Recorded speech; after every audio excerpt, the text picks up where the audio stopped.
My husband begged me to transfer $40M before he jumped off a building. Then my Stepson arrived with a psychiatric eval. Before I begin my story, grab a warm cup of tea and get comfortable. I'd love to know what time of day you're watching this video. Please comment M4 for morning, A4 for afternoon, or E4 for evening. Now, let me take you into this story.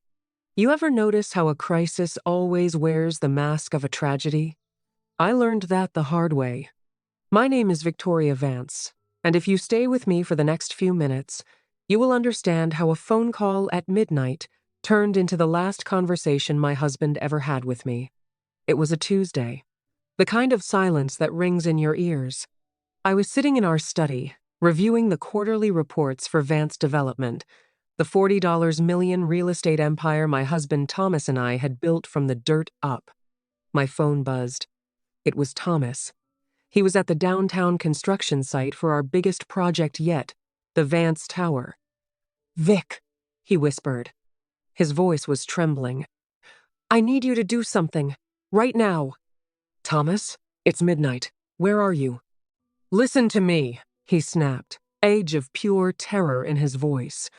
"Log into the mainframe. Transfer the operating accounts, the liquid assets, the holding LLCs. All of it into your personal trust. All $40 million. Do it now." I froze. "Thomas, you're scaring me. What's going on? Is it the unions? Did the bank call in the loan?" "It's not the bank, Vic. It's Marcus. It's Sloane. They're going to bury us. They're going to bury me. Just do it. Promise me you won't tell Marcus." There was that word, bury. I didn't argue. I heard the sheer, unadulterated panic in the voice of the man I had loved for 35 years. I opened my laptop. My hands shook as I bypassed the secondary security protocols back doors I had built into the system myself back when Thomas couldn't figure out how to reset a password. Click, click. Transfer complete. "Done," I breathed. "Thomas, I'm calling the police. I'm coming to the site." "No," he shouted. "Stay home, Vic. Lock the doors. I love you. I'm so sorry I didn't listen to you." The line went dead. 14 hours later, my phone rang again. It wasn't Thomas. It was the precinct captain. "Mrs. Vance? I'm so sorry. There was an incident at the Vance Tower site last night. Your husband." He fell from the top floor. "I'm sorry, ma'am. It looks like a suicide." The world tilted. My coffee mug shattered on the hardwood floor. Thomas? Suicidal? Thomas was the most vibrant, stubborn man I had ever known. He was weeks away from retiring. He didn't jump. I knew it in my bones. I was sitting in the morgue, staring at the cold steel table, trying to remember how to breathe when the heavy doors swung open. I expected a detective. I expected a friend. Instead, my stepson Marcus walked in. He was wearing a tailored charcoal suit that cost more than my first car. Beside him was his wife, Sloane, clutching a Birkin bag like a shield, her face a mask of perfect porcelain sympathy. And behind them was a man in a tweed jacket holding a leather briefcase. "Victoria," Marcus said, his voice smooth, devoid of any crack or tremor. "We're so devastated." He didn't hug me. He didn't cry. "Marcus," I choked out. "Your father." "We know, Victoria. It's a tragedy," Sloane interrupted, her eyes scanning the room, calculating. She nudged the man in tweed. "This is Dr. Eris. We've brought him because, well, given your history of episodes, we need to ensure you're stable enough to handle Dad's estate." I stared at them. My husband's body was lying 10 feet away under a sheet, and my stepson had brought a psychiatrist to declare me insane. "Episodes?" I whispered. "The grief will be overwhelming," Dr. Eris said smoothly, stepping forward. "Mr. Marcus is worried you might make erratic financial decisions. We've already filed an emergency petition for temporary conservatorship. If you are listening to this and you believe a woman's intuition is a superpower, Please like this video and comment "truth" below. Tell me I'm not crazy for seeing the monsters in their eyes. Now, let me tell you how I found out my stepson was a murderer. To understand how a boy I raised could look at me with such cold malice, you have to understand the invisible ink my life was written in. 35 years ago, I wasn't just Thomas's wife. I was Victoria, the top structural engineering student at MIT. I had offers from firms in Dubai and London, but Thomas had a dream. He wanted to build skyscrapers. He was a visionary, a salesman, a charmer, but he couldn't calculate a load-bearing wall to save his life. I made the choice millions of women make. I chose us. I became the ghost in the machine. I did the math. I designed the foundations. I made sure his glass towers didn't fall down. As the company grew, I stepped back. Thomas became the face on the magazine covers. I became the homemaker. I raised Marcus, Thomas's son from his first marriage, as my own. We gave Marcus everything: private schools, a fleet of cars, a VP title at the company he hadn't earned. But Marcus didn't see the sweat that built the company. He just saw a piggy bank. And Sloane? Sloane was a luxury real estate broker with a soul made of dry ice. She didn't look at our family photos. She looked at our property lines. I remember a specific Christmas dinner 2 years ago.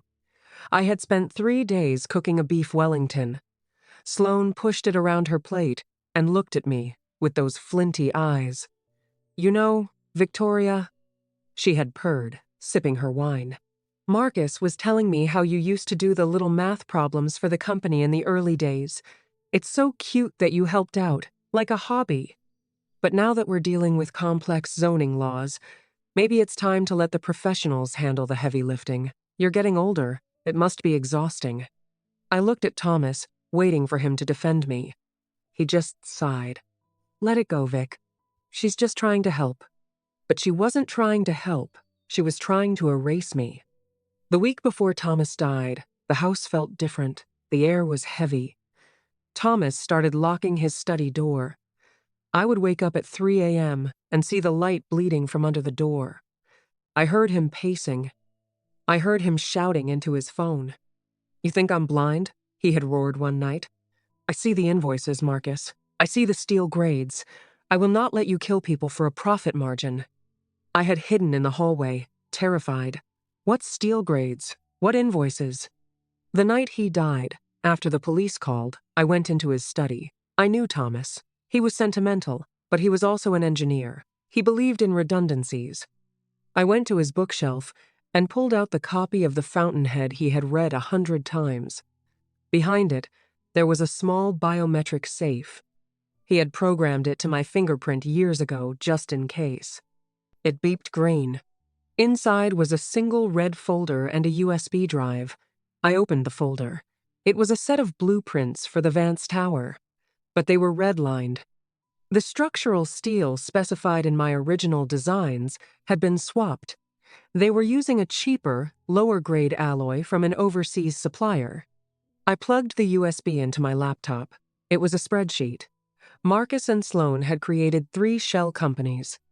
They were buying the cheap steel, billing the company for the premium steel, and pocketing the $15 million difference. Thomas had found out. He was going to the district attorney, and they had killed him for it. I sat in the dark, the glow of the screen illuminating my face. I didn't cry. My tears had turned into a cold, hard knot of absolute clarity. They thought I was just the math girl. They thought I was a frail, grieving widow. They forgot that I was the one who designed the foundations. And I know exactly where to place the explosives to bring a building down. The next morning, I met with my lawyer, David. He was an old friend, a ruthless litigator who had done our corporate mergers. "They're going to try to commit you, Victoria," David said, looking at the bank transfer records. "They have affidavits from Marcus and Sloane saying you've been paranoid, hallucinating. They're using the money transfer as proof of your erratic behavior." "Let them," I said, my voice steady. "I want you to agree to the conservatorship hearing tomorrow morning. but I want you to invoke Clause 44 of the corporate bylaws, the one Thomas added last year." David smiled, a slow, wolfish grin. "The 4 8-hour cooling-off period for corporate asset transfers. The judge will grant them control of your personal accounts, but the company accounts will be locked for 48 hours, exactly. Marcus is arrogant. He'll agree to it because he thinks I'm crazy and he'll just force me to sign it at the ribbon-cutting ceremony tomorrow afternoon." "Victoria," David warned, "if you play the crazy widow, you have to commit. They will watch your every move." "I know," I said. "I've been practicing." The next morning, the courtroom was freezing. I wore an oversized, frumpy gray cardigan, no makeup. My hair was in a messy bun. I slumped my shoulders. I made my hands tremble. Marcus sat across the aisle, looking like a grieving prince. Sloane was dabbing her eyes with a lace tissue. Their lawyer painted me as a delusional, greedy old woman who had coerced a dying man. Then it was David's turn. He didn't fight the conservatorship. He just sighed and said, "My client is confused. We accept the temporary conservatorship of her personal assets. However, the corporate bylaws require a 4 8-hour review period for the operating accounts. We just need until tomorrow afternoon's ribbon-cutting ceremony to finalize the signatures." Marcus's lawyer smirked. "Fine. My client is willing to wait 48 hours. I'm sure Mrs. Vance will be lucid enough to sign the papers at the gala." The judge granted it. As we walked out, Marcus leaned in close to me. "Enjoy the next 48 hours, Mom. Pack your bags for the assisted living facility." "Dad's empire is mine." I looked up at him, letting my lower lip quiver. "Please, Marcus, don't put me in a home." He laughed. It was a cruel, sharp sound. Too late. But as he walked away, my trembling stopped. I stood up straight. I wasn't the prey anymore. I was the architect, and I was about to demolish them. That night, at 11 p.m., I didn't go home. I went to the Vance Tower construction site. I called Mac, the old site foreman who had worked with me since the very first foundation we poured 20 years ago. Mac hated Marcus. Marcus had tried to fire him twice for being too slow. "Mrs. V," Mac whispered, opening the chain-link fence. "What are you doing here?" The cops sealed the roof. "I need to get into the sub-basement server room, Mac. And I need you to keep the cameras looped." Mac didn't ask questions. He just spat on the ground. "That boy has no honor. You do what you need to do." I slipped into the building. The server room was cold, humming with the sound of 100 hard drives. I sat at the terminal. I didn't need to hack it. I was the one who set up the network. I typed in my old admin credentials. Access granted. I started downloading the real purchase orders for the steel, the emails between Marcus and the overseas supplier, the payoff receipts to the city building inspector who had signed off on the fake materials. Suddenly, the heavy door beeped. "Hide!" Mac hissed from the doorway before slipping away. I dove behind the server racks just as the door opened. Footsteps. Fast, angry footsteps. I don't care if the DA is asking questions. It was Marcus. His voice echoed in the cold room. "The inspector is paid. The concrete is poured. We get the certificate of occupancy tomorrow at the gala. We get the $20 million city tax bonus. And we move to Dubai. And if Victoria refuses to sign the transfer," Sloane's voice, sharp, acidic, "she won't have a choice. The judge declared her incompetent. I'll sign for her." There was a pause. Then Marcus's voice dropped to a whisper. "I still can't believe the old man actually went to the roof. He was screaming at me. He had the red folder. He was going to ruin us." "You pushed him, Marcus," Sloane said, her voice chillingly calm. "Don't act like you didn't plan it. You saw him near the edge, and you shoved him." "I panicked," Marcus hissed.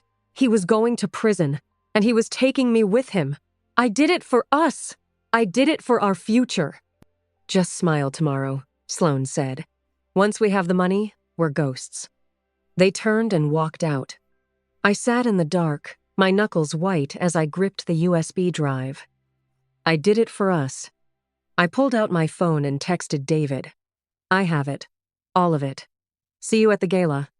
The next afternoon, the Vance Tower lobby was a sea of flashing cameras, champagne, and high society. The mayor was there. The city council was there. The press was lined up behind velvet ropes. Marcus stood on the stage, looking every inch the CEO. Sloane stood beside him, glowing in a white designer dress. And now, the mayor boomed into the microphone, to accept the certificate of occupancy and the city innovation bonus, Marcus Vance. The crowd applauded.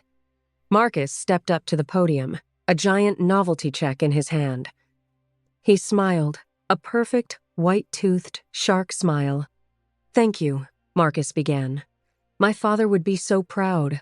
He built this company on a foundation of integrity, and I promise to— Actually, a voice rang out, clear, steady, loud. The crowd parted. I walked down the center aisle.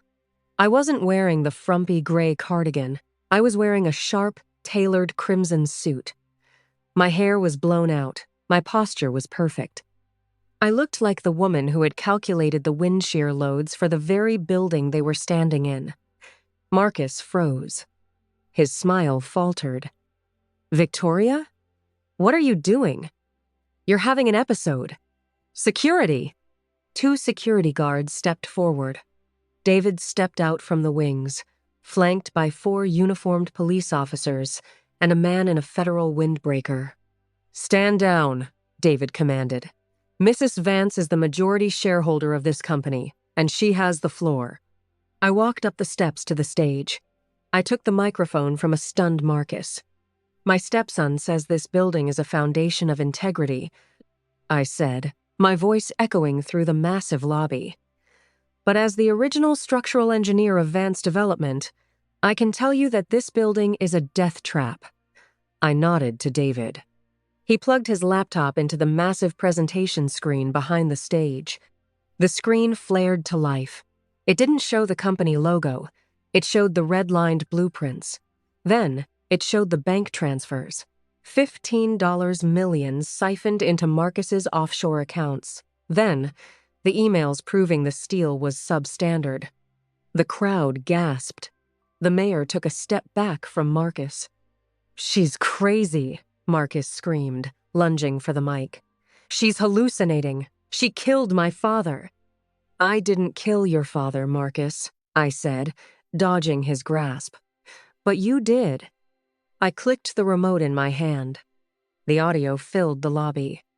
The sound system was meant for the orchestra, and it boomed with crystal clarity. I panicked. He was going to prison, and he was taking me with him. I did it for us. Marcus's recorded voice echoed off the marble walls. You pushed him, Marcus. Sloane's voice followed. The lobby erupted into absolute chaos. Flashbulbs went off like strobe lights. Reporters were screaming. Marcus's face went the color of ash. He looked at Sloane, who was frantically trying to back away from him. The FBI has already frozen your offshore accounts, the man in the windbreaker said, stepping up to the stage.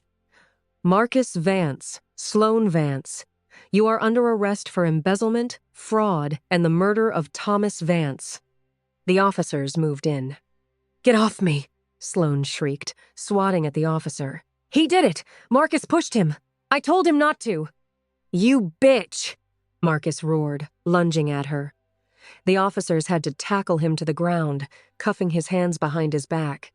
You said it was self-defense! You said the old man was going to kill us! Marcus screamed as they dragged him away. I stood at the podium, looking down at them. The flashing cameras captured every second of their empire crumbling. If you are watching this, and you are feeling the heat of this moment, the absolute satisfaction of seeing the masks fall off, please type justice in the comments. Let me know you are with me. The interrogation transcripts were a masterpiece of betrayal. Put 2 narcissists in separate rooms and threaten them with life in prison. and watch how fast the blood turns to water. Marcus folded in 20 minutes. He blamed Sloane for the idea to cut corners. He blamed her for the payoff to the inspector. Sloane lasted an hour before she threw Marcus under the bus. She claimed Marcus was the one who brewed the cheap steel, and Marcus was the one who pushed Thomas off the roof. She cried. She begged. She offered to testify against him for a lighter sentence. They both got 2-5 to life, no parole. The sentencing hearing happened 3 months later. I didn't go. I had a company to run. But before they were transferred to the state penitentiary, I went to the county jail to see Sloane one last time. She sat behind the plexiglass, stripped of her glamour. She wore an orange jumpsuit, her hair in a messy bun. She looked small. She picked up the phone, her eyes full of hate. "Come to gloat? Congratulations, you won." "No," I said calmly.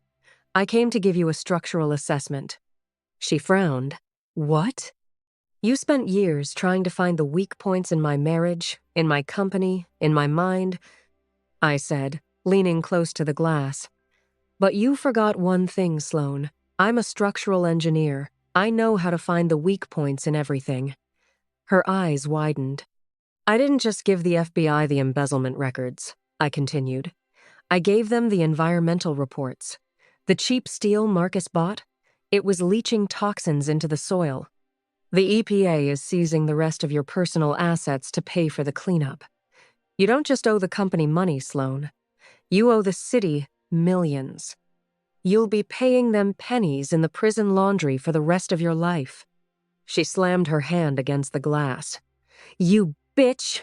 You ruined me!" "I just removed a crack in the foundation," I said softly. "Goodbye, Sloane." I hung up the phone and walked away. The house is quiet now, but it's a good quiet. I took over as CEO of Vance Development. I fired every single person Marcus had hired. I brought back the old guard. I spent $20 million of my own money to rip out the substandard steel and reinforce the Vance Tower. It took a year, but now it's the safest building in the city. I run the company, me, the math girl, the homemaker. It turns out I'm actually quite good at it. Our profits are up 20% this year. The board of directors doesn't see a grieving widow. They see the Iron Architect. I still miss Thomas every day. Sometimes I hear his laugh in the hallway. Sometimes I smell his cedar cologne on his old coats. But I don't feel unsafe anymore. I kept his legacy safe, just like he asked. And let me tell you something, ladies. Never let anyone tell you that you are just anything. Just a wife, just a mother, just a support system. You are the foundation. You are the steel. You are the architect of your own life. And if someone tries to tear you down, don't just fight back.